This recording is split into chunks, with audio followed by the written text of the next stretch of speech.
Hello friends, history के top 300 MCQ video series का ये सेट 3 है, जिसमें टोटल 25 क्वेश्चंस होंगे। ये आपके आने वाले BPSC, SSC, CGL, CHSL, UPPCS, railway, दरोगा, ASI सारे एग्ज़ाम्स के लिए काफ़ी ज़्यादा इम्पॉर्टेंट है। तो चलिए देखते हैं। सबसे पहला प्रश्न इस वीडियो का, इससे पहले का सेट अगर आप नहीं देखे हैं तो उसका लिंक हमने डिस्क्रिप्शन में दे दिया है, वहाँ से जाकर ज़रूर देखिएगा। देखिए, पहला है, निम्नलिखित में से कौन सी एक ऋग वैदिक आर्यों के लक्षणिक विशेषता नहीं है। ध्यान दीजिएगा, लक्षणिक विशेषता नहीं है मतलब उसमें ऋग्वैदिक आर्यों में ये बातें नहीं थी। इसका सही आंसर हो जाएगा ऑप्शन बी, वे लोहे से परिचित नहीं थे। ठीक है, जो ऋग्वैदिक आर्य थे वे लोहे से परिचित नहीं थे। नेक्स्ट देखिए, सुलेखन यानी खुशहाली शैली की शुरुआत निम्नलिखित में से किसने की। इंपॉर्टेंट है दोस्तों ये सुलेखन शैली की शुरुआत, तो ये अरबों के द्वारा किया गया था।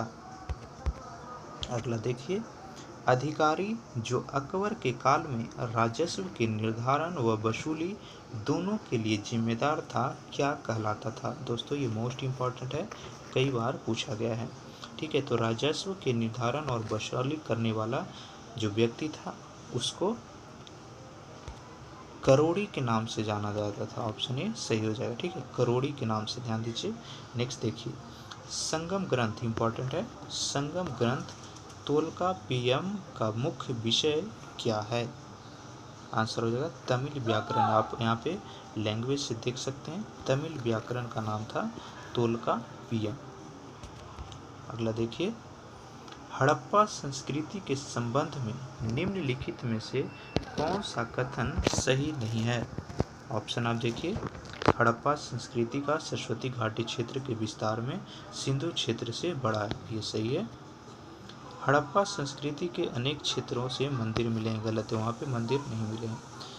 सी देखिए, धौलावीरा के कुशल पाषाण स्थापत्य को प्रमाण मिले, ये भी सही है। हड़प्पा संस्कृति कांस्य युगीन सभ्यता, ये भी सही है, तो इसका आंसर हो जाएगा ऑप्शन बी। नेक्स्ट देखिए, मोस्ट इम्पॉर्टेंट, कई बार पूछा गया है, बाबरनामा का फारसी अनुवाद किसने किया था। आंसर हो जाएगा ऑप्शन डी, अब्दुल रहीम खान खाना। ठीक है, अब्दुल रहीम खान खाना। बाबरनामा किसने लिखी थी, ये भी कई बार पूछा गया है, उसका आंसर आप कमेंट करके बताइएगा। नेक्स्ट देखिए, इब्न बतूता इंपॉर्टेंट है दोस्तों, इब्न बतूता से गाना भी है, कौन सा है आप कमेंट कीजिए। इब्न बतूता भारत में किसके शासनकाल में आया। मोस्ट इम्पॉर्टेंट क्वेश्चन, ये कई बार रिपीट हुआ है।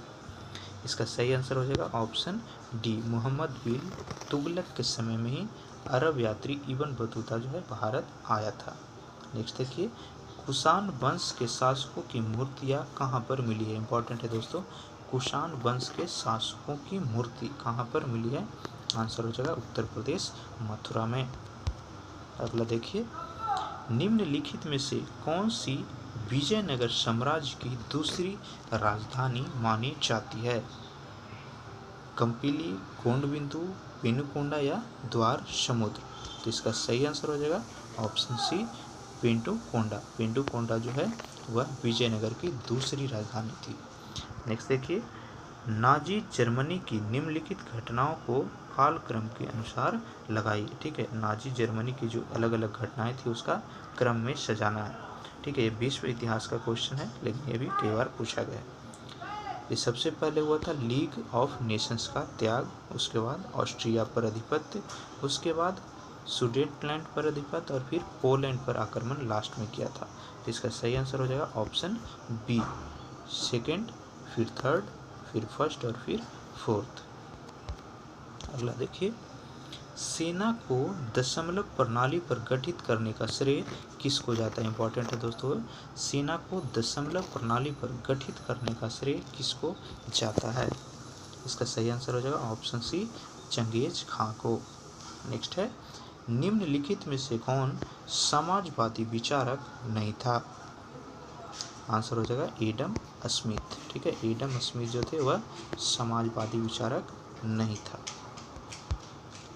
दोस्तों अगर आप हमारे चैनल पर नए हैं तो इस लाल बटन पर जाकर के नीचे सब्सक्राइब जरूर कीजिए और नोटिफिकेशन को भी ऑन कर लीजिए ताकि हर वीडियो का नोटिफिकेशन आपको मिलते रहे और हमारे आप इम्पॉर्टेंट वीडियोस को मिस ना करें जो कि आपके एग्ज़ाम्स के लिए काफ़ी हेल्पफुल होते हैं। साथ ही वीडियो को लाइक बटन पर जाकर के लाइक ज़रूर कीजिएगा और दोस्तों के साथ शेयर कीजिए और आपसे रिक्वेस्ट है अपना कमेंट करके एक फीडबैक ज़रूर दीजिए हमारा वीडियोज आपके लिए कितना इम्पोर्टेंट हो रहा है और कैसा लग रहा है। चलिए अगला देखते हैं। ऊँट की लड़ाई इम्पोर्टेंट है दोस्तों। ये ऊँट की लड़ाई जो कि 657 ईस्वी पूर्व में हुई थी, ईस्वी में हुई थी, इसका संबंध किस धर्म के इतिहास से जुड़ा हुआ है? आंसर हो जाएगा इसका ऑप्शन सी, इस्लाम धर्म। अगला देखिए, इस्लामी वास्तुकला का पहला बड़ा नमूना चट्टान का गुंबद इम्पोर्टेंट है दोस्तों। चट्टान का गुंबद कहाँ पर स्थित है? जेरूशलम, रोम, समारा या बगदाद? तो इसका सही आंसर है ऑप्शन ए, जेरूशलम में यह स्थित है। अगला देखिए, निम्नलिखित में से कौन सिपाहियों की शिकायतें थी? इसका सही आंसर देखिए, वेतन व पदोन्नति में भेदभाव ये भी सही है। अंग्रेज अधिकारी द्वारा सिपाहियों के साथ न किया जाने वाला दुर्व्यवहार ये भी है। कंपनी द्वारा सुदूर क्षेत्रों में लड़ने का भत्ता देने से इनकार ये भी, और आवश्यकता पड़ने पर सिपाहियों को समुद्र पार जाकर लड़ने के लिए तैयार रहने की कंपनी का आदेश सही है। तो ये चारों के चारों ऑप्शन डी हो जाएगा। वह शिकायत थी भारतीय सिपाहियों का अंग्रेजों के प्रति।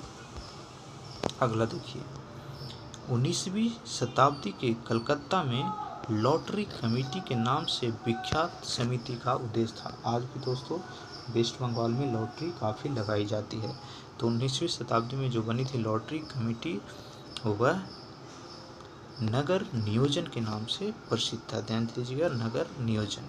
अगला देखिए, 6ठी शताब्दी ईसा पूर्व में निम्नलिखित में से किस महाजनपद में राजतंत्रात्मक शासन नहीं था? इम्पॉर्टेंट है, राजतंत्रात्मक शासन नहीं था। आंसर हो जाएगा ऑप्शन बी, बज्जी, जिसको वैशाली भी बोलते हैं। एक और चीज़ पूछा जाता है कि सबसे पुराना लोकतंत्र कहाँ था? राजतंत्र नहीं मतलब लोकतंत्र, तो बज्जी वैशाली, उसके इसमें भी आंसर होगा। एग्जामिनर शब्दों को चेंज करके आपसे। नेक्स्ट देखिए, निम्नलिखित में से किस युद्ध का जर्मनी के एकीकरण से प्रत्यक्ष संबंध नहीं है? इंपॉर्टेंट क्वेश्चन है दोस्तों। ऑप्शन देखिए, डेनिस का युद्ध जो कि 1864 में हुआ था, 7 सप्ताह युद्ध 1866, सेडान युद्ध 70 और क्रीमिया युद्ध 1854। तो आप गेस कीजिए इसका सही आंसर क्या होगा? जर्मनी के एकीकरण से प्रत्यक्ष संबंध नहीं था। आपको ध्यान देना है, नहीं था। तो आंसर हो जाएगा ऑप्शन डी, क्रीमिया का युद्ध जो कि 1854 से लेकर के 56 के बीच हुई थी। अगला देखिए, फ्रांस में किसकी मृत्यु के साथ आतंक राज्य की समाप्ति हो गई? इंपॉर्टेंट है, ठीक है। फ्रांस में किसकी मृत्यु के साथ आतंक राज्य की समाप्ति हो गई? आंसर हो जाएगा ऑप्शन बी, रासबेपियर। ध्यान दीजिएगा, रासबेपियर की मृत्यु के साथ ही वहाँ पे जो आतंकित राज्य था वह समाप्त हो गई थी। अगला देखिए, वह पहला तुर्क सुल्तान जिसने भारत में अरबी सिक्के जारी किए। इंपॉर्टेंट है दोस्तों, कई बार यह पूछा गया एग्जाम्स में। मोहम्मद गौरी, कुतुबुद्दीन ऐबक, इल्तुतमिश या बलबन? गेस कीजिए, इसका सही आंसर हो जाएगा ऑप्शन सी, इल्तुतमिश ने सबसे पहले भारत में अरबी सिक्के जारी किए थे। एक थर्मा प्रश्न है, अभंग का तात्पर्य, इंपॉर्टेंट है भी, अभंग का तात्पर्य क्या है? विठोबा के समर्पित, भक्ति काव्य, भक्त संतों का आवास, महाराष्ट्र धर्म के संतों का वस्त्र या फिर निर्गुण संतों का साहित्य? तो इसका सही आंसर होगा ऑप्शन ए, विठोबा को समर्पित भक्ति काव्य को ही अभंग कहा जाता है। अगला देखिए, बाबर मूलतः कहाँ का शासक था? इंपॉर्टेंट है दोस्तों, बाबर मूलतः कहाँ का शासक था?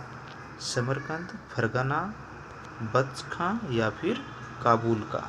तो इसका सही आंसर हो जाएगा फरगना। बाबर जो था बेसिकली फरगना का शासक था। नेक्स्ट है, बुद्ध के अनुसार निर्वाण प्राप्त कैसे किया जाता है? इंपॉर्टेंट है दोस्तों, बुद्ध जो है काफ़ी इंपॉर्टेंट टॉपिक है। इसका एक स्पेशल वीडियो हमने बनाया जहां सारे पॉइंट्स को कवर किया गया है, उसका लिंक हमने डिस्क्रिप्शन में दे दिया है। तो उस बुद्ध के वीडियो को आप जरूर देखिएगा, हर एक प्रश्न वहां से आप सोल्व करवाएं। इसका आंसर देखिए कौन सा सही होगा। इसका सही आंसर हो जाएगा ऑप्शन डी, अष्टांगिक मार्ग के अनुसरण के द्वारा ही निर्वाण प्राप्त किया जा सकता है, ये बुद्ध का मानना था। नेक्स्ट देखिए, मेसोपोटामिया किन दो नदियों के बीच अवस्थित था। देखिए सबसे पहले तो आपको याद रखना, कभी कभी डायरेक्ट पूछ देता है विश्व की सबसे पुरानी सभ्यता, ठीक है, तो आंसर हो जाएगा मेसोपोटामिया सभ्यता। एक और पूछता है मेसोपोटामिया का शाब्दिक अर्थ क्या होता है, तो उसका शाब्दिक अर्थ हो जाता है दो नदियों के बीच की जगह को ही मेसोपोटामिया कहा जाता है। तो ये जो मेसोपोटामिया है वह कौन सा नदी के बीच स्थित है, इसका सही आंसर हो जाएगा ऑप्शन बी, दंजला और फरात। ध्यान दीजिएगा, दंजला और फरात के बीच ही मेसोपोटामिया स्थित है। 75वां लास्ट क्वेश्चन है इस वीडियो का, निम्नलिखित में से कौन सा सुमेलित नहीं है। देखिए सबसे पहले यूरोपीय शक्ति और प्रारंभिक आभार, सबसे पहले वह कहाँ पे पहुंचा था, तो पुर्तगाली लोग गोवा पणजी वहाँ की राजधानी है, सही हो जाएगा।